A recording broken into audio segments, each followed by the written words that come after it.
Okay, so we have the vice president of membership? No, we have the vice president of? We got VP Ed, we got treasurer. Who's next? Come on, let's hear some more voting on this. Sorry? Treasurer? Am I hearing? They're the louder ones. They're right, by the way. Treasurer's next, because you got to collect payment. They have to actually become a member. You need them to become a member first. So to become a member, they actually have to commit to it. And that's usually a financial commitment. Sign the paperwork. Even if the company's paying for it, they have to commit to it somehow. So that's what the treasurer's responsibility is. What else does the treasurer do? Maintains all the budget. Okay, sends payments off to TI. What did you say? Budget. So many people forget the budget. How does how does the treasurer set the budget? Whatever they did last year? It's a good starting point. On the membership numbers? Sure. Well, yeah.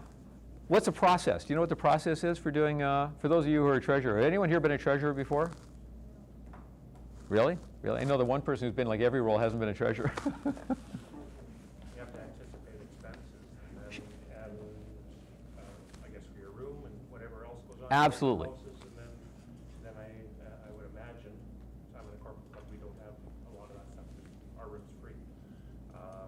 But then I would imagine membership has to ante up for that in some way. Right, well, sort of, yes. You have to make sure that there's a connection between membership dues that you're going to collect income and your expenditures, okay, to make sure that there's a balance. So you're not doing anything. So they have to prepare a budget, and preparing the budget is those two important things. But you need to know what all your expenses are. So things like rent, where you don't have to pay it, you're lucky. For those who have to pay it, whoever is in this building, do you have to pay rent?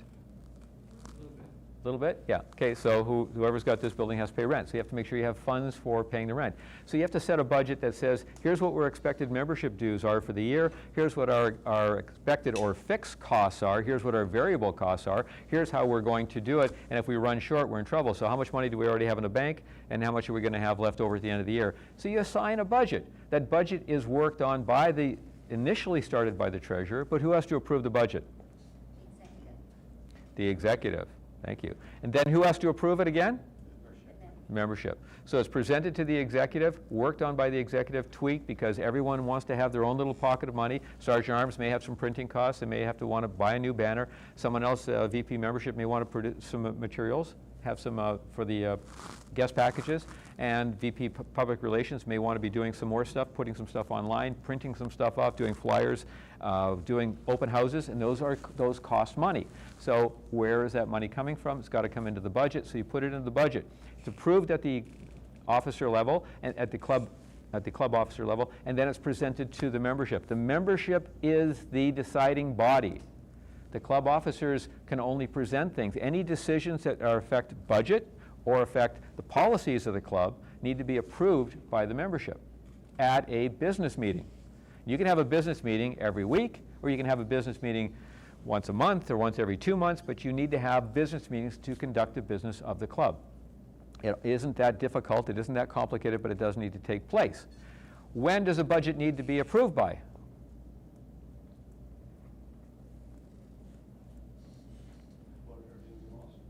Sorry? Before they renew all of the membership. Well, the budget needs to be done, well, okay, so when's the start of the Toastmaster year? July 1st. When does it end? Okay, when do you think you need to have the budget ready for?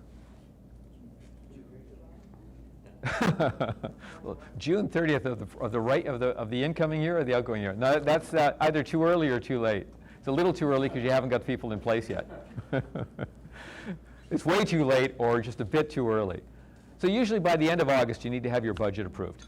Get your budget, work it out, what you're going to spend, what you're going to spend it on. Even if it isn't even if it's just a corporate program and you don't have a lot of money, but if you do want to spend some money, make sure you have a budget. Then have it at a business meeting in August.